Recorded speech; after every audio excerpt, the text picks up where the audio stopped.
एक घने जंगल में साधारण सी झोपड़ी में एक चिड़िया अपने 5 बेटे के साथ रहती थी। लेकिन 5 बेटे में से सिर्फ बड़ा बेटा समझदार था। बड़ा बेटा पूरे घर को संभालता था, लेकिन चिड़िया के 4 बेटे आलसी और कामचोर थे। ये सब हरकत देखकर चिड़िया अपने 4 बेटों को लेकर बहुत परेशान रहती थी। एक दिन की बात है, बड़ा बेटा राजू काम पर चला जाता है। मुन्ना, बघीरा, चंदू और तुम बिट्टू, अगर तुम सब इसी तरह घोंसले में सो रहे, घर का गुजारा कैसे होगा? तुम्हारा बड़ा भाई कम पैसे में भी घर किसी तरह चलाता है। अगर तुम सब अपना थोड़े पंख हिलाकर काम कर दोगे तो क्या हो जाएगा? तुम सबको शर्म नहीं आती अपने बड़े भाई पर सारी जिम्मेदारी देते हुए? इससे अच्छा होता मेरा राजू ही अकेला रहता। तुम सब तो फालतू में आ गए हो, सिर्फ जिम्मेदारियां देते हो। जिम्मेदारियां उठाने की तो अकल नहीं है तुम सबकी। बस घोंसले में दिन भर टांग फैला करके सोना है। माँ, ये क्या बोली जा रही हो? तुम्हें तो अच्छी तरह से मालूम है हम सब भाइयों को बिल्कुल भी मन नहीं लगता है काम करने में। अगर राजू भैया घर चला रहे हैं तो चलाने दो, इसमें हर्जी क्या है? जब देखो हम चारों भाइयों को डांटती रहती हो। हाँ माँ, अगर मुफ्त की रोटियां खा रहे हैं तो हम अपने भाई का खा रहे हैं, तुम्हारा नहीं। समझी माँ? बचपन में तो ला करके कुछ दी नहीं हो, बस मुफ्त की रोटियां खाने का बड़ा हो गया हूँ तो अब रोक टोक करने में लगी हो। अब मुझे सोने दो माँ, वरना इस घर को छोड़कर मैं हमेशा हमेशा के लिए चला जाऊंगा। फिर तुझे पता चलेगा, जब देखो काम काम काम। ये नहीं बोल सकती है बेटा थोड़ा सो ले, आराम कर ले, बस देखो तो काम काम। बेटा, मुझे कोई दिक्कत नहीं है, मुझे तो तुम सबकी चिंता हो रही है। बेटा अभी समय है, संभल जा, वरना बहुत पछताओगे। समझे बच्चों? चिड़िया अपने बेटे को समझा रही थी, तभी उधर से राजू काम से घर आ जाता है। क्या हुआ माँ, हर दिन की नौटंकी आज भी शुरू हो गई? और वैसे भी क्यों इन कामचोर बेटे के पीछे पड़ी रहती हो? अगर इन्हें नहीं काम करना है तो मत करे, तुम क्यों परेशान होती रहती हो माँ? और हाँ, इन लोगों को लगता है यही अच्छी जिंदगी है, तो जीने दो कमबख्तों को। थोड़ा पैर पंख हिला लेंगे तो सूख कर लकड़ियां हो जाएंगे। राजू बेटा, क्यों ना करो चिंता, इन सब की उम्र हो गई है शादी की। अगर कुछ नहीं करेंगे तो लड़की वाले अपनी बेटी कैसे देंगे हमारे घर? इन सबको अपने पैरों पर खड़ा होना ही होगा, तभी तो इन लोगों की शादी होगी, वरना ये सब कुंवारे ही रह जाएंगे। माँ अब चुप हो जा, वरना मैं कुछ बोल दूंगा, समझी आप? जब देखो हम लोगों के पीछे पड़ी रहती हो। चुप हो जा बघीरा, माँ से इस तरह से कोई बात करता है? माँ, इन लोगों को समझाना बेकार है, मुझे भूख लगी है, खाना निकालो। ठीक है बेटा, अभी निकालती हूँ, छोड़ो ये सब। फिर चिड़िया अपने बेटे के लिए भोजन निकालती है। ये सब चारों बेटे देख रहे थे। चारों बेटों को अपनी माँ के लिए और भाई के लिए दिल में नफरत होने लगे थे। बेटा राजू, मैं सोच रही थी कि तुम्हारी शादी हो जाएगी तो मुझे घर के काम नहीं करनी पड़ेगी। बेटा, मैं तुम्हारी शादी कर दूं? ठीक है माँ, मेरी शादी कर सकती हो, जैसा तुम चाहती हो मैं वैसा बिल्कुल भी करूँगा। ठीक है बेटा, मैं कल सुबह जाऊंगी तुम्हारे लिए लड़की देखने। फिर रात हो जाती है, सारे पक्षी सो जाते हैं। फिर सुबह हो जाती है। सुबह होते ही चिड़िया बोलती है, राजू बेटा, मैं जा रही हूँ लड़की पता करने। ठीक है, मैं जाओ, मैं भी काम पर चलता हूँ। फिर दोनों माँ बेटे अपने अपने कामों में चले जाते हैं। इधर चारों भाई आपस में बातें करते हैं। भैया, आप सबने देखा ना, माँ राजू भैया की कितनी चिंता करती है। हाँ बिट्टू, मैं देखा और सीखा भी, जो काम करता है उसकी इज्जत कितनी मिलती है। लेकिन माँ को पसंद नहीं है हम सब भाई अपने पैरों पर खड़े होए। अगर हमारी फिक्र होती, हमारे पास बैठती और हमें अच्छे से समझाती, लेकिन नहीं, बस दिन हो या रात बस राजू राजू पुकारते रहना है। चलो भाइयों, जंगल हम सब जंगल की सैर करते हैं ताकि हम सबका मन ठीक हो जाए। फिर चारों भाई जंगल की तरफ चले जाते हैं। इधर चिड़िया और राजू दोनों घर वापस आ जाते हैं। राजू बेटा, शादी के लिए अभी जाना होगा। लड़की की माँ बहुत ज़्यादा बीमार है। डॉक्टर ने जवाब दे दिया है बेटा, इसलिए लड़की की माँ चाहती है मेरे जिंदा रहते भर में मेरी बेटी की शादी हो जाए। बेटा राजू चलो शादी कर लो, वरना लड़की की माँ मर जाएगी। वो सब तो ठीक है माँ, मैं चलता हूँ, लेकिन बगीरा लोग कहाँ चले गए? उन लोग को भी तो शादी में रहना जरूरी है। राजू बेटा, ये लोग गए होंगे जंगल या अपने आवारा दोस्तों के साथ खेलने। ये लोग के आते आते घर अनमोल की माँ की जान चली जाएगी। बेटा ये लोग तो हमारे घर का ही औलाद हैं। अगर उसकी माँ की जान चली जाएगी तो अनमोल को बहुत बुरा लगेगा। इसलिए बेटा हमारे साथ चलो और शादी कर लो। ठीक है माँ, तब चलो। फिर चिड़िया अपने बेटे को लेकर चली जाती है। इधर चिड़िया के चारों बेटे घर वापस आ जाते हैं। वे लोग देखते हैं घर पर अभी तक कोई नहीं आया है। वे लोग अपने भाई और माँ के इंतजार करते हैं। बेटू, माँ और भाई अभी तक घर नहीं आए हैं। ये लोग कहाँ रह गए? अभी तक नहीं आए। बघीरा अपने भाइयों से बातें कर रहा था, तभी उधर से चिड़िया अपने बेटे बहू के साथ घर आती है। ये सब देखकर चारों बेटे और ज्यादा अपनी माँ से और भाई से नफरत करने लगते हैं। दिन इसी तरह गुजर रहा था। एक दिन, माँ हमारी कोई फिक्र है कि नहीं? जब देख रहा हूँ बस भैया और भाभी का ही फिक्र है। अगर इतना ही हम चारों बेटे से नफरत करना था तो हम सब इस घर में क्यों हैं? हम जा रहे हैं इस घर को छोड़कर हमेशा हमेशा के लिए। चलो भाइयों, हम लोगों को ऐसी माँ और ऐसा घर और ऐसा भाई भाभी नहीं चाहिए। बघीरा बेटा, ये तो क्या अनाप शनाप बोले जा रहा है? भला एक माँ अपने बच्चे को अनदेखा कर सकती है? बेटा मुझे छोड़कर मत जा। मैं तुम लोगों को बहुत प्यार से पोस पाल के बड़ा की हूँ। बिट्टू बेटा, अपने बड़े भाई को समझाओ ये नादान हरकत ना करे। न जाने इसके दिमाग में क्या दिन भर चलते रहता है, जब देखो उल्टा बातें करते रहता है। चुप करो माँ, ये ख्याल उस समय नहीं आया जब राजू भैया की शादी कर रही थी? उस समय याद नहीं आया हम सब? चलो भाइयों इस घर से दूर।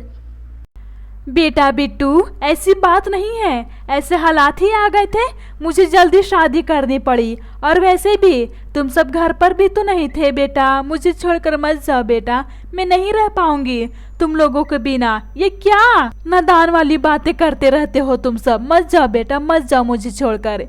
एक माँ का दिल का दर्द को समझो बेटा।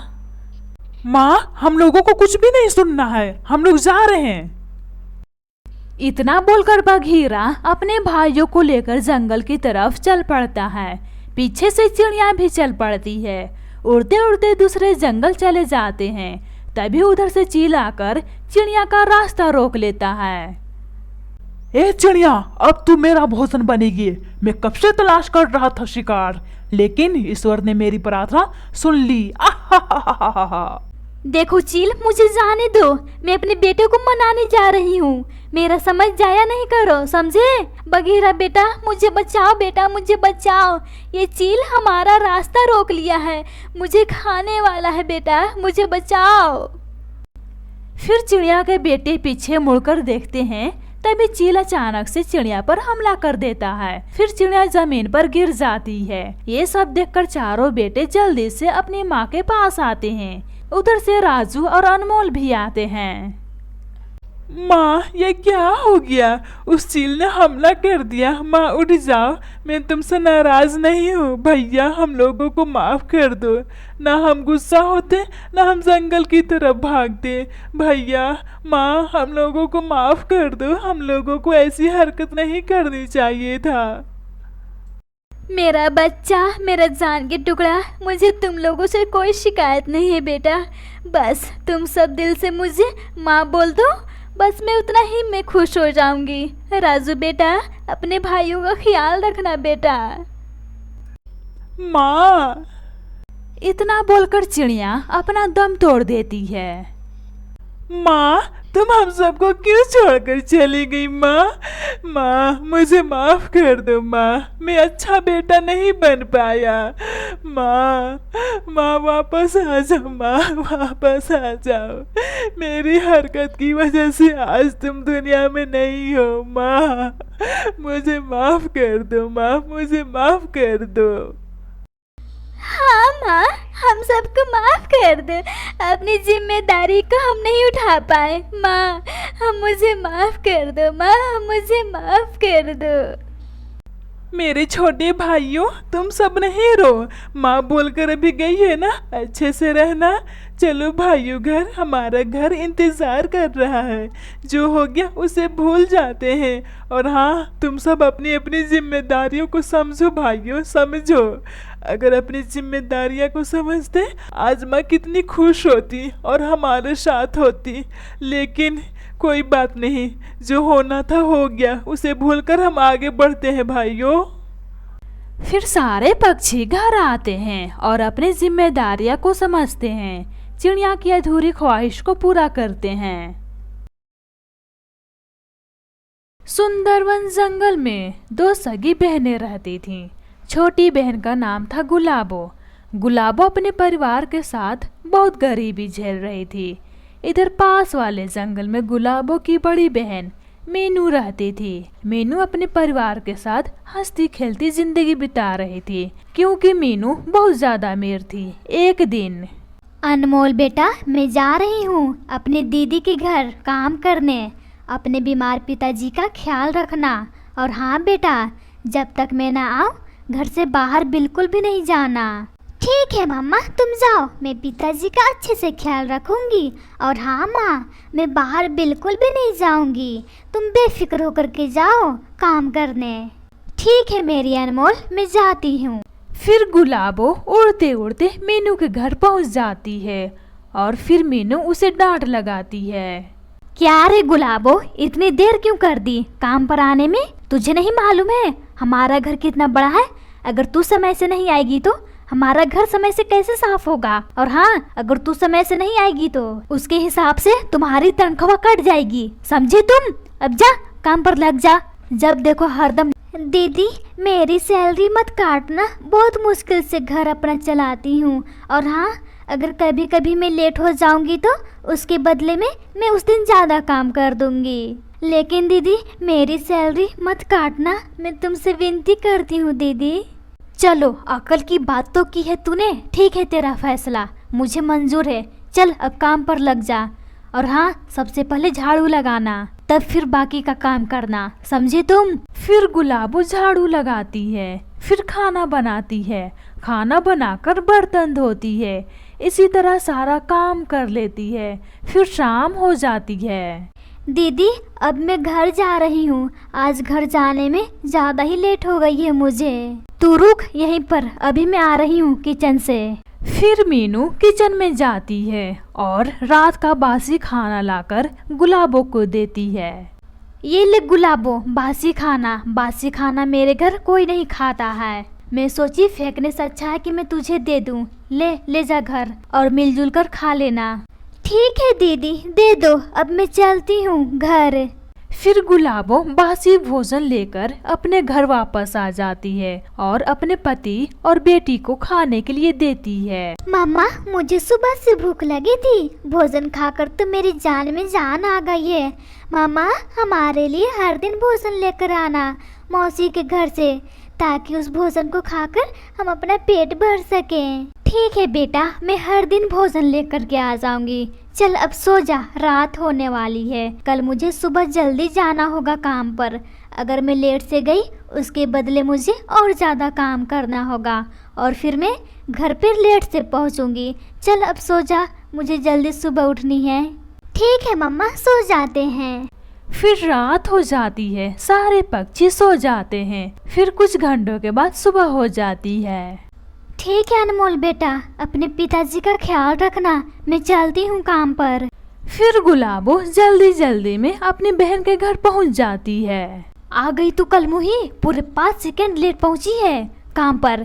खैर, लेट तो पहुँची हो तुम, इसके बदले में 2 गुना काम करके जाना, समझी तुम? अगर ऐसा तुमने नहीं किया तो तेरी सैलरी से मैं पैसे काट लूंगी। दीदी, आप चिंता मत करो, मैं सारा काम करके घर जाऊंगी। फिर गुलाबो रोज की तरह अपने कामों में मगन हो जाती है। झाड़ू लगाना, खाना बनाना, बर्तन धोना, सारे काम गुलाबो धीरे धीरे शाम होने तक खत्म कर देती है। दीदी, काम खत्म हो गया, अब मैं घर जाऊं? हाँ ठीक है जा, लेकिन कल समय पर आ जाना। हर दिन का नाटक तेरा नहीं चलेगा, समझी मेरी छोटी बहन। चल अब जा तू घर।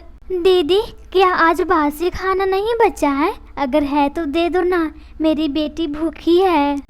अरे गुलाबो, बासी खाना तो नहीं है, लेकिन हम सबकी जूठा खाना बच गया था।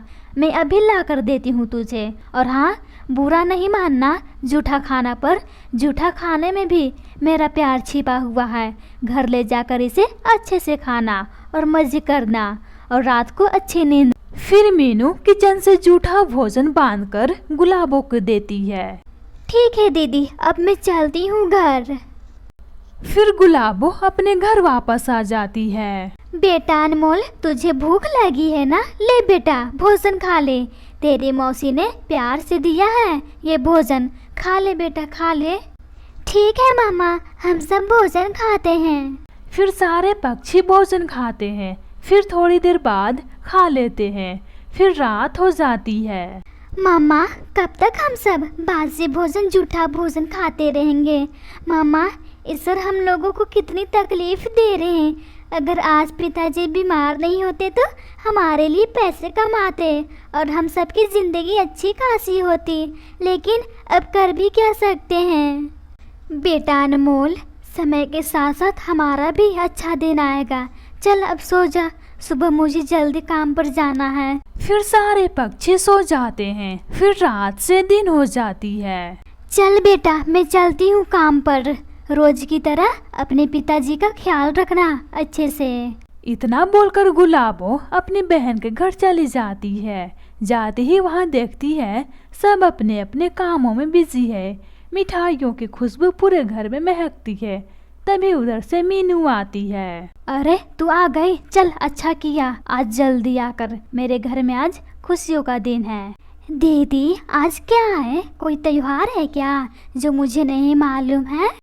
अरे नहीं पगली, आज मेरे घर स्पेशल खुशी का दिन है। और हाँ, ज्यादा जानकारी लेने की कोई जरूरत नहीं है। अपने काम से काम मतलब रख। चल जा, काम पर लग जा।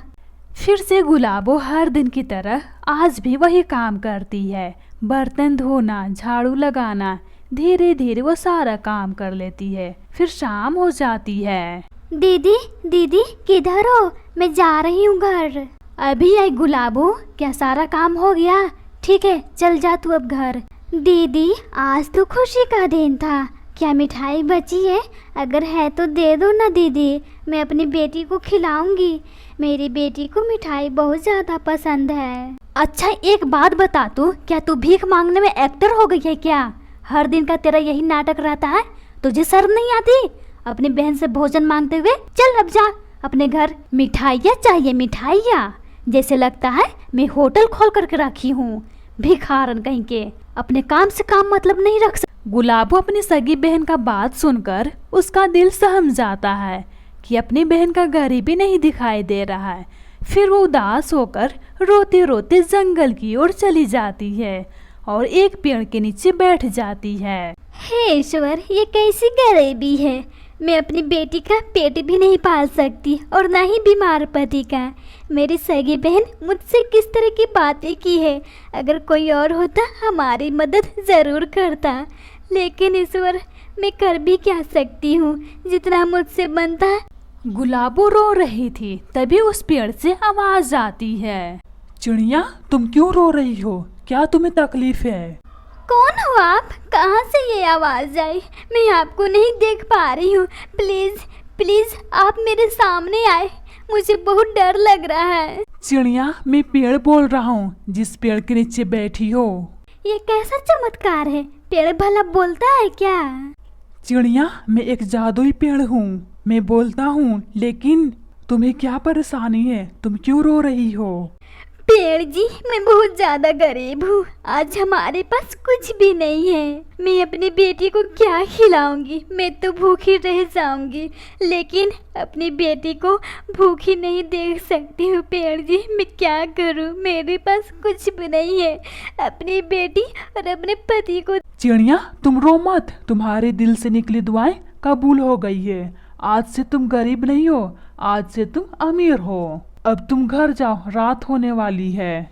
धन्यवाद पेड़ जी मेरी मदद करने के लिए। अब मैं चलती हूँ। इतना बोलकर गुलाबो अपने घर वापस आ जाती है। गुलाबो देखती है एक झोपड़ी से पक्के का घर बन गया है और अनमोल भोजन खा रही है अपने पिताजी के साथ। ये सब देखकर गुलाबो खुश हो जाती है। मम्मा मम्मा देखो हमारा घर अच्छा बन गया है। अब हम सब अच्छे से रहेंगे। हमारे पास ढेर सारे सोने भी हैं। अब हम लोगों को कोई चीज़ की दिक्कत नहीं है। मम्मा अब हम लोग आराम से रह सकते हैं। हमारी गरीबी दूर हो गई मम्मा, हमारी गरीबी दूर हो गई। हाँ बेटा अब हम लोग आराम से रह सकते हैं। चल बेटा हम लोग सो जाते हैं, रात होने वाली है। फिर रात हो जाती है, सारे पक्षी सो जाते हैं। फिर कुछ देर के बाद सुबह हो जाती है। अनमोल बेटा चल आज जंगल, मैं तुझे जंगल का सैर करा कर आती हूँ। मैंने तुझे कभी नहीं कराया है। चल बेटा जंगल चल, तुझे बहुत मजा आएगा। और सुनते हो जी आप घर पर ही रहना। इतना बोलकर गुलाबो अपनी बेटी को लेकर जंगल की तरफ चल पड़ती है। वो उड़ते उड़ते एक बड़े से पेड़ पर जाकर बैठ जाती है। मम्मा आज हमारे घर खुशियों का दिन आया है। आज मैं बहुत ज़्यादा खुश हूँ मम्मा, बहुत ज़्यादा। हाँ बेटा अब से हम लोग खुश रहेंगे। अब हमें काम भी नहीं करना होगा। चल बेटा और तुझे सैर कराती हूँ जंगल की। फिर से गुलाबो अनमोल को सैर कराने लगती है। इधर मीनू गुलाबो का इंतजार कर रही थी। ये कामचोर अब तक नहीं आई है काम पर। आज तो हद कर दी इसने। कोई इतना लेट करता है। एक तो जल्दी जल्दी काम भी करेगी जैसे तैसे, ऊपर से इस महारानी को पूरी सैलरी चाहिए। इसे आने दो, आज काम भी करवाऊंगी और सैलरी भी नहीं दूंगी। लेकिन एक बात सोचने वाली। फिर मीनू गुलाबो के घर जाने के लिए तैयार हो जाती है। इधर गुलाबो अपनी बेटी को जंगल की सैर कराकर लेकर आ जाती है। इधर मीनू भी गुलाबो के घर पहुंच जाती है और ये सब देखकर हैरान हो जाती है। अच्छा ये सब है। गुलाबो तुम तो बहुत ज़्यादा गरीब थी, लेकिन ये क्या, तुम तो हमसे भी ज़्यादा अमीर निकली। इसका राज क्या है गुलाबो, जरा हमें भी बताओ। हाँ दीदी हम सबको एक टाइम खाना खाने के लिए सोचना पड़ता था, लेकिन आज हमारे पास सब कुछ है, किसी चीज़ की कमी नहीं है। खैर ये सब बातें छोड़ते हैं। पता है दीदी जब तुम्हारे घर खुशियों का दिन था तो उस दिन तुमने मुझे घर ले जाने के लिए एक भी मिठाइयाँ नहीं दी। अच्छा इसलिए तुम्हारी गरीबी देखकर वो पेड़ तुझे अमीर बना दिया है ना। अच्छा ठीक है अब मैं चलती हूँ। एक काम करती हूँ, सीधा मैं उसी पेड़ के पास जाती हूँ। और हाँ मैं किसी को भी नहीं बताऊँगी कि मैं कहाँ जा रही हूँ। जाते ही उस पेड़ के सामने ऐसी एक्टिंग करूँगी, ऐसी दीदी क्या सोच रही हो इतनी गहराई से। कुछ नहीं गुलाबो, ठीक है तुम सब इस नए घर में हंसी खुशी से अपना जीवन बिताओ। अब मैं चलती हूँ। इतना बोलकर मीनू उस पेड़ के पास पहुंच जाती है। पेड़ जी मैं बहुत ज़्यादा गरीब हूँ। गरीबी के कारण मेरे बच्चे भूखे सो जाते हैं। मुझ पर रहम कीजिए पेड़ जी, मुझ पर रहम कीजिए। मुझे अमीर बना दीजिए ताकि मैं अपने बच्चों का पेट भर सकूं और अपने पति का। पेड़ जी मुझ पर रहम कीजिए। क्या कहा तुमने? गरीबी? अरे सवार थी चिड़िया, गरीबी देखी है तूने? उसे झेला है कभी? गरीबी क्या होती है अपनी बहन से जाकर पूछ। और हाँ सब मुझे मालूम है, तू अपनी बहन का गरीबी का मजाक कैसे बनाती थी और तू उसे जूठा भोजन और बासी भोजन कैसे देती थी। तुझे नहीं पेड़ जी ऐसा मत कीजिए, इतनी बड़ी सजा मुझे मत दीजिए। मुझे गरीब मत कीजिए पेड़ जी, मुझे गरीब मत कीजिए। मैं जैसी ही वैसे ही मुझे रहने दीजिए। अरे पगली मैं तुझे ना खाकर तुझ पर रहम कर रहा हूँ। बस तुझे मैं शराप दे रहा हूँ, वरना तुझे आज तो मैं खा ही जाता। चल अब भाग यहाँ से।